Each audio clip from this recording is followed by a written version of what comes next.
Good evening, everyone. Welcome back to Topher Drives, where I've spent the last week with this Storm Cloud 2026 Toyota RAV4 Hybrid Limited, the brand new 6th generation of this extremely successful CUV. I was saying in my initial video, which I'll have linked in the description, which is a bit of a full review, that it's rare that a new generation of RAV4 comes around. This is only the 6th in the last 30-something years that the RAV4 has existed. So I thought, why don't we do a second video on this car and just kind of wrap up my thoughts from the week on what it's been like to live with this thing. When this got dropped off, it only had 152 miles on it. The odometer is now showing 354. So I've put just over 200 miles on this week. I've thoroughly lived with it. I've ridden with Emily. We've taken this on many errands and of course many commutes as well. So I've gotten to know this pretty well.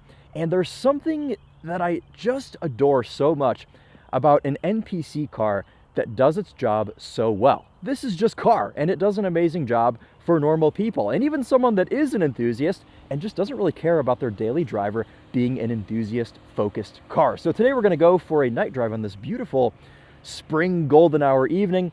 We'll wrap up our thoughts, and we'll let the car do some of the talking as well. I know it's a RAV4, so it's just gonna be 4-cylinder noises, but let's talk about this powertrain. So this is new in this RAV4. This is now the 5th generation hybrid system in the 6th generation RAV4, which means we have a 2.5 liter naturally aspirated 4-cylinder engine. I'll go ahead and pop the hood and show this to you. And this is a limited, so this is the top trim hybrid model. Every new RAV4 is a hybrid, but some of them are plug-ins. This one is not. So this entire hybrid system with the all-wheel drive, with the electric motor in the rear and the other two up front, combined power output is 236 horsepower. And since this is a hybrid Toyota, they don't release torque figures, so I can't give you a combined torque figure. I know that the rear electric motor makes something like 89 pound-feet of torque. If I had to guess, I would say this probably makes in the ballpark of 220 to 250 pound-feet of torque, something like that. But there is that Gen 5 powertrain. Pretty snug in this engine bay, but you know, this is purpose built because these are all 4-cylinder cars at this point, and because of that, they're quite efficient. Now this one is actually the least efficient out of all of them, all of the hybrid models, because it's the limited, so it's got more weight, it has more features, and it has bigger wheels, but not too big. And we'll get into that in just a second. But this is still rated at 41 mpg combined. I say big, not too big. These are only an 18-inch wheel, and we have a 60-section sidewall on these Bridgestone all-season tires. This is a oh my goodness, I can't read, a 235/60 R18, and this, in my opinion, is the way all top trims should be. Give me some sidewall, but let me option on a bigger wheel if I want, and Toyota will let you do that. I think there's a 20-inch wheel you can put on if you want to ruin your fuel economy even more and ride quality. But I want to step around to the back because my favorite design element of this new RAV4 are these taillights. I think they look the business. Sorry, I'm shivering. It's very cold out, but I love the way that this panel just kind of continuously wraps around here. And then when you put the hazards on, they're actually a separate light below, but I want to give you kind of the full walk around of all of these lights. So let's toggle on our hazards, which are in the correct spot. And then I'm also going to turn the fog lights on to show you what those look like. And I've got this locked into EV mode right now, so we aren't running that gas engine, so we save our fuel economy. You can see they're independent lights below those outer tail lights, but I just think the whole lighting scenario with this car is pretty nice. It makes it look a little bit higher end than the $32,000 starting price that this has. Now the limited, obviously, that's a bit more. Starts at 43 as spec today, about 46 grand. And of course, we'll have that full spec in the description for you. But how about these headlights as well? These hazard lights, all looks pretty good with this new hammerhead front end. That, I mean, this is just corporate Toyota at this point. They all have this front end. And then this limited gets the fog lights as well. So pretty decent lighting situation up front. Get these hazards turned off, though we do have these side mirror little blinkers as well. Best place for a hazard switch, by the way, right there. Ooh, and I'm feeling that that heated seat is on. I am ready for that, man. But I got to show you one more thing in the back because it does have to do with the lighting situation, and that's these dealer accessory little cargo area lights, which just aid you in lighting up the cargo area. I thought those were nice. I don't know if they aim. No, they just stay right there, but whatever. Obviously, room back here is good. We even have room for a compact spare under the floor. Toyota and Lexus are always pretty good about that sort of thing.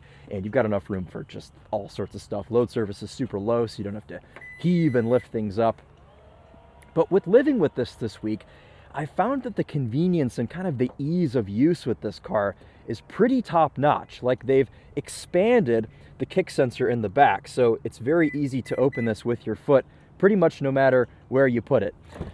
Let's step into the back here. You can see this beige Softex, which is Toyota's kind of synthetic leather. You do get that in the Limited, of course, as standard. The spec on this car is pretty nice. The Storm Cloud exterior, which is kind of like a dark blue-gray, with this beige interior.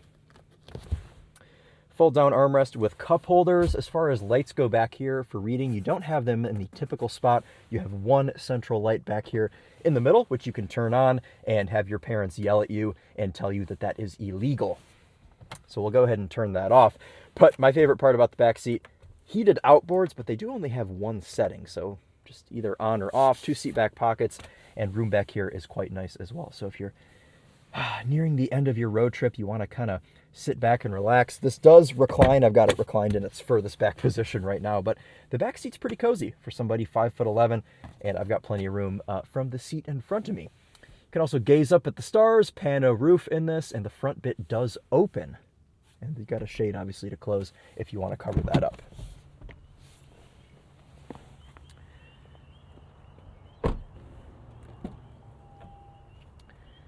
Lighting situation up here is pretty decent as well, but I want to show you these seats first because they are quite nice. They're my favorite part of the interior because you get this little strip of Alcantara, and you've got some nice detail on these, and they've got good adjustment. The passenger seat is power, which I really appreciate. Oh, and I've got my heated steering wheel and heated seat going. All of that stuff is just so good. Now, I know what you're thinking. Where is the physical dimmer switch for the cluster? You might not have been thinking that, but I always do when I get in a car. And the answer is, it's right here. This actually has one. The only bummer is that it only does the cluster and it doesn't do the screen. So if you want to do the screen, they do make it pretty easy. You just have this quick access menu up here on the right, and you have this brightness slider that you can adjust that very easily. Oh, and our little lights are coming on in here. How about that? This is a new infotainment system, or at least a facelifted version of what they already had. It works very well, no complaints. The navigation's a bit more sophisticated now, and it has, hey Toyota, find me a burger. El Rey Burgers on East Michigan Avenue. You know, so you can just do stuff like that, and it is very convenient. So we like that. But I've just been running CarPlay this week. It's got wireless CarPlay, Android Auto, and this screen is massive. Everything works just fine. Cluster's customizable. Everything's in dark mode right now. I've got this set to the central TAC MPG over here on the left, which has been another thing that's been so convenient this week. I've put 200 miles on this car, and I've only used just over a quarter tank of fuel. This is just madness. It's been doing 39.9 MPG over the last I was going to say, actually, I reset this in my video, so that's probably over the last 100 miles. It's been doing about 40 mpg. No crazy ambient lighting in this cabin, just footwell lights. You can see it's lighting up my shoes down there. You've got a light in the cup holder compartment, which this little divider guy comes out, and the armrest comes out too. I'll have the link to my full review down in the description for you guys so you can see this full interior walk around. But overall, it's been nice to live with. The only thing that I don't super love is that some of the climate controls are in the screen. The ones that really matter are down here and are physical, your temperature control, your defrosts, and then you have a volume knob. I know it's not climate control, but still, I don't love that the heated seats, heated steering wheel, and vent speed and vent location are all in the infotainment, but we will get over it. Okay, this has completely lost all of its heat because the engine is not running. So let's go ahead and get out on the road, and we'll talk a bit more about why I've really loved living with this week. So into reverse, nice reverse camera and 360 cam, nice quality is what I'm trying to say here. And parking brake will automatically disengage. Actually, should we try the auto park feature? I kind of want to see how that works.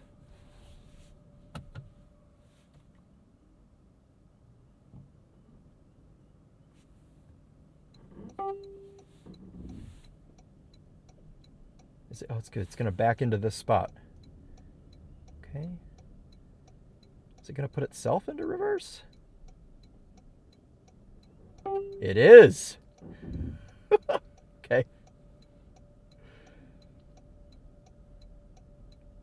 I love the way it has its turn signal on.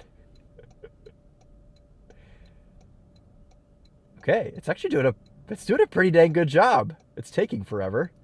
I'd be annoyed if I was in a parking lot and was waiting for this to happen. But hey, how about that? And then there you go, puts itself in park. Okay. It's a little auto park demo. I haven't tried that at all this week, so glad that we were able to experience that together on camera. Okay, into drive. Let's get this thing out of here. And the ease of use obviously expands to the driving experience, because a car like this is never going to be, you're never going to feel like you're lugging it around. So the steering is very light. Inputs are effortless, and Toyota, they're so good at this hybrid thing that everything is very progressive. Everything's very natural in these cars. So you never have to worry about anything being jarring when you're in a Toyota hybrid. Thinks I'm talking to it. This limited model also gets a camera rear view mirror. Oh, look at this beautiful golden hour right now.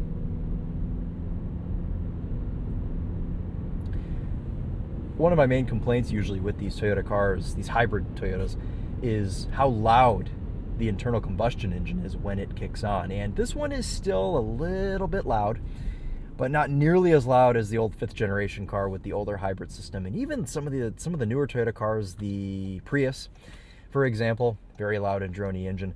This one, I don't know if it's just because this is the Limited or what, or if it's because it's got the new gen hybrid system in this.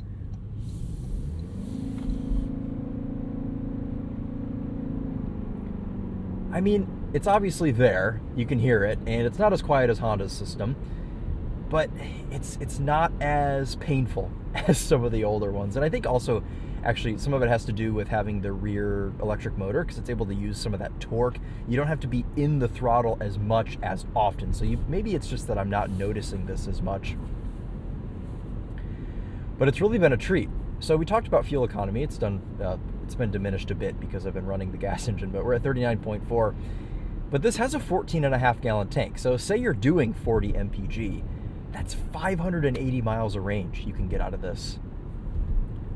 That is just fantastic for a car this size, that's pushing 4,000 pounds. I think it's like 3920 or something. It's close to 4,000 pounds. So, and it's all-wheel drive too. So you got to credit where credit's due for this. Toyota's they're kind of wizards when it comes to doing hybrids, and the new RAV4 is definitely no exception.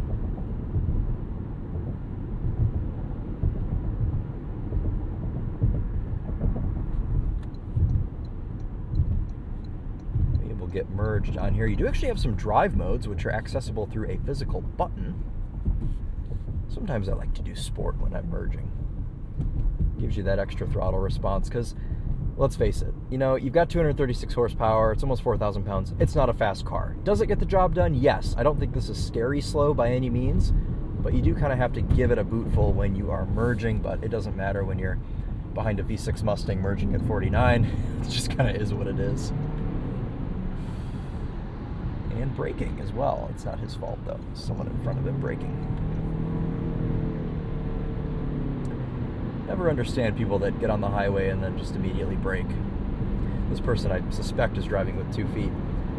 Let's go opposite of sport. Let's go into eco mode. I love all the animations you get on the cluster and the screen when you switch drive modes, and I love how easy it is to change them. Now, you could argue that in a RAV4, you're never really going to change drive modes, and for the most part, I would agree with you, but I'm never going to complain about them putting physical buttons. It just begs the question, why do this physical and then not some of the climate?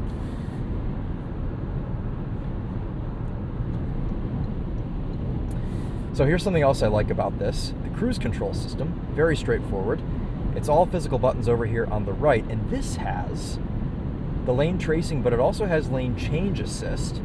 And I really like this system because you don't have to have your hands on the wheel for the entire time. And it seems a little bit more intelligent than the Hyundai and Kia systems, where it just kind of cancels itself all the time, and it ends up taking more energy to do a lane change with the auto lane change than just to do it regularly. So we'll wait actually till we're out of this construction zone up here, and then we'll show you how this works.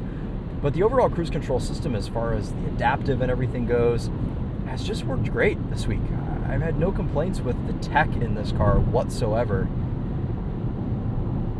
It just seems really well thought out.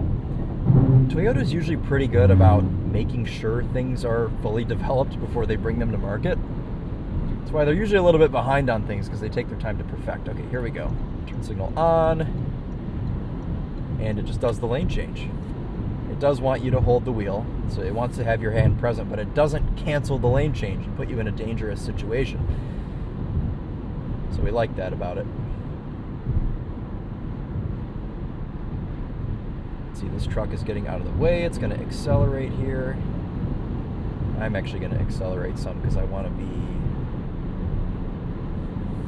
ahead of these people to take my exit.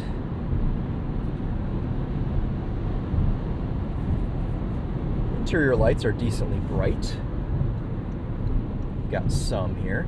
I always like an interior light that illuminates the steering wheel.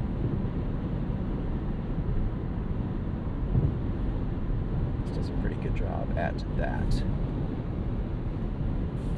Those are all haptic touch buttons up there though, so it's kind of hard to feel around. You do have to take your eyes off the road if you're going to be turning a light on, but most of the time you're not doing that while you're driving anyway, so I don't really think that's a huge deal.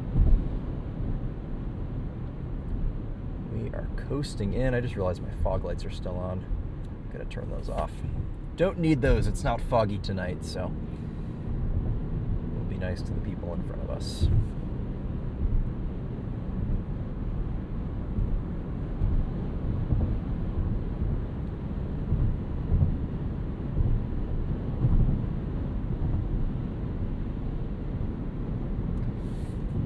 NVH in here is not too bad, as you guys have been able to experience for the last 10 or so seconds. The wind noise isn't really that noticeable. This has some dealer accessory roof rack crossbars on it, so that's always going to make things a bit louder. But for the most part, does just fine. It feels pretty high quality going down the highway. As far as all of these driver assists go, gone are the days where the RAV4 is a tin can. This is a proper car now, and has to be because they just sell millions of them. I think Toyota sold like almost 7 million of these since they came out in the 90s. They are just producing a ton. As far as the segment goes, I gotta be honest, this would be up there with the CRV. I think I'd have to flip a coin to choose which one I want, because both do things better than the other, and both of them are just fantastic options. And this is such a competitive segment. I mean, just about everybody has something in it. So saying that this is top two for me, pretty high praise for Toyota. I think a lot of people would agree as well. No point in dropping the windows here for the bridges, because just hear 4-cylinder drone. Excuse me while I thumbnail farm down here and hope that there's some lights for the dashboard. But in a city setting like this car just feels right at home. There's really nothing about it that's confusing. I mean, I think you could kind of throw anybody in this and they'd be comfortable. The lower trim models actually have a regular shifter, so if you were in a 5th gen RAV4, you would know that they just kind of have the regular mechanical shifter. Now this one has the electronic shifter because it has the automatic parking thing that we tried back in the parking lot. And I actually quite like this shifter. It reminds me of a Porsche 911. But the regular shifter is great too. I wouldn't complain if this had a regular shifter, because I'm a fan of just a plain Jane mechanical shifter. I am literally being a Sunday driver right now, but I'm still passing other Sunday drivers. So we'll jump back over here and we'll get this into the city.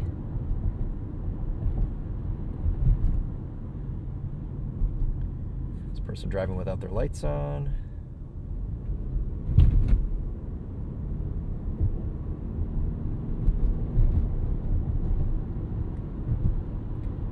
Last kind of major point I want to hit with this, and why I've loved living with it: ride quality.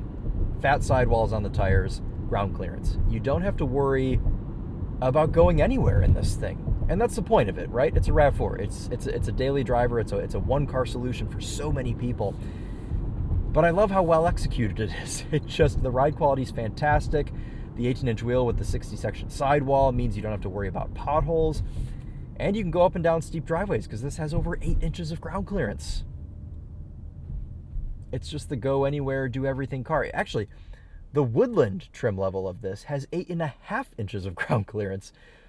There are so many RAV4 trim levels at this point. There's like 10 different choices. You got 6 choices for the regular hybrid, and then you have 4 choices for the plug-in, including the new GR Sport, which I'm very excited to drive. But it's really pick your poison. The RAV4 can be had from anywhere. It's like $31,900 all the way up to the GR Sport is like $48,000. So there's like a $20,000 difference between, or a $17,000 difference between the two. But 2 completely different buyers. Rental car agency and car enthusiast, I suppose. If you're getting a GR Sport, you got to care somewhat. But all this to say, the RAV4 completes its mission so well, and things like this, they're kind of a no-brainer. It's a RAV4. It's been around for so long. Toyota should know what they're doing, but sometimes manufacturers slip up and they do things wrong. But I don't really think they have with this. I think they've kind of read the room here for 6th gen of RAV4, and they've just done everything that they needed to do, minus a couple things in the screen here and there. But for the most part, 90% of this car, I think they've done right, and that's a win in my book. And they kind of have to play it safe because this is such a volume seller. It has to appeal to so many people. But my goodness, have they done this right. Now, I want to get into just a couple of things I don't like ergonomically and things that have bothered me a bit this week, and that is elbow comfiness. The detachable center console, it's very hard and means that my right elbow just feels like it's on a piece of wood. Door panel's about the same, and it's really a bummer because this is top trim, which means they're all like this. And then the center console sticks out a bit, and that's probably the most uncomfortable part, is the fact that this is hard plastic and it sticks out. And I'm not that big of a guy. I'm 5'11" and like 160 pounds, and my leg rests on this, and it's a little bit it's just not cozy. So I wish they'd put a little padding on this. I don't know that they need to change the whole design of the center console, but just put some soft text and some padding, and it would be great. Other materials in here are fine. The leather on the steering wheel is okay. The mix of colors and things on this limited trim I'm not mad at. There are some hard plastics in here that don't feel super nice, but it's not as bad as I read that it was on the internet, in my opinion anyway. A lot of people were saying that it felt super cheap. All right, let's whisper into the city. I'm actually going to lock this into EV mode because it will stay in this up to 20 miles an hour, or if the battery sort of runs out of capacity, it'll kick itself back into ICE. But we may as well take advantage of the city setting. And while we do that, why don't we do another sound system test here on this 9-speaker JBL. I did another one in my full review, but we'll pick our classic song. We'll listen to Cobalt today, and we'll see how that sounds in here.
Now, I haven't been completely blown away, to be honest, by this JBL. But I don't think it's bad. I think it's just kind of middle of the road for the segment. There are nicer systems like the Bose and the CX-5, I think is a little bit better. Maybe even the Bose and the CRV. But this is just, kind of take it or leave it. So it does okay. I think it's better than the outgoing 5th generation RAV4, and that's kind of all the improvement you can ask for, I guess. Also, I noticed something interesting. This stayed in EV mode up to like 24 miles an hour on that stretch, but then as soon as I hit 21 over here, it kicked me out of EV mode. So I don't know what that's about. Maybe it was capacity related, but it has one message. I don't know.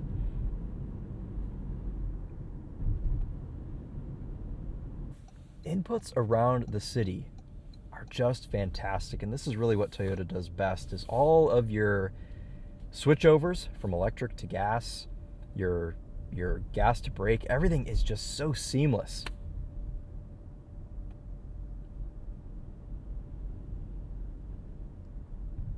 I really see why people buy and drive these Toyota hybrids for like 300,000 miles and just adore them. It's just such an easy car to live with. Straightforward, very recommendable to people that like cars and people that kind of just don't care. I mean, I would be comfortable recommending this car to just about anyone. Steering is light enough that this is easily maneuverable downtown.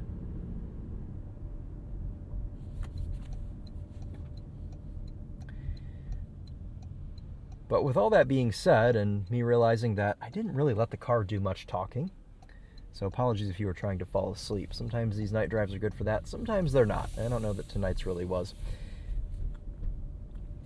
But that's been a week, and now 215 miles. Okay, there goes ABS.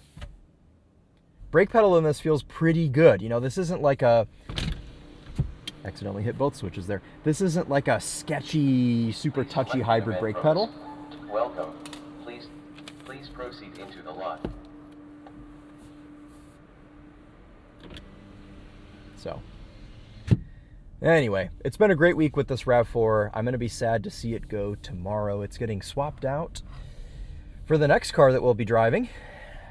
But we'll get into another one of these, probably multiple of these, because there's so many trims to try. I want to try the Woodland, and I want to try the GR Sport. So we'll get a couple more this year, hopefully. If there are any other trim levels you want to see, let me know. It's tough, though, in the press fleets, because they usually only have top trims or new trims. So this one being the top trim, obviously they have this, and then the Woodland is like different, obviously, and then the GR Sport is new, so they should have that, but that might be it.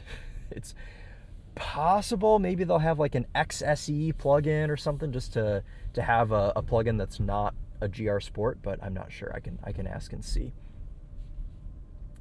But I kind of want to try the base model, so maybe we'll go seek one of those out. Alrighty guys, well that's going to be a wrap here on the 2026 Toyota RAV4 Hybrid Limited. I hope you've enjoyed this, and if you haven't already, please check out my full review. Man, somebody did some epic donuts right here. Look at that. Very tight, and probably didn't hit anything. I will have that video linked in the description for you. It's a little bit more of a cohesive review, and it actually starts on this structure and goes back into kind of the suburbs, kind of the opposite of what we did tonight. So if you're actually looking at buying one of these, you want to see some earlier impressions, definitely check that out. But that'll be a wrap for this one. We're going to park this up right over here and give you one last look at it. Hybrid battery low, okay. Man, it seems like every time I do one of these night drives, it's just so cold out, 43 degrees. It's been like 70 all week, but not today. Parking brake automatically applies there when you put it into park. I'm gonna leave this thing running because I want my heated amenities to stay on. But that's gonna do it. A lovely week with a car that's great at just being car, and we need these. Not everything needs to be an enthusiast car, but they still have to be good enough where if enthusiasts have to drive them or choose to drive them, they're still satisfying. I always like to think, if you have a significant other that really doesn't care, this would be a great car to put them in. This or the CRV Hybrid, Civic Hybrid, something like that. This kind of fits into that category of just good, regular person car. So there you go. That's the new RAV4. very satisfied with this. And if you guys still have questions after watching both videos, of course, please let me know. But just really happy with how this turned out for its 6th gen, and excited to drive more. So that'll be a wrap. Thank you guys again all so much for watching, and we will see you in the next one. Let me know if you're still liking these night drives. I know it's been a few weeks, so it might be nice to switch things up, but definitely want to do some more this summer with some convertibles and just kind of enjoy outside a bit more at night. So, all right, that's a wrap for real. We'll see you guys next time.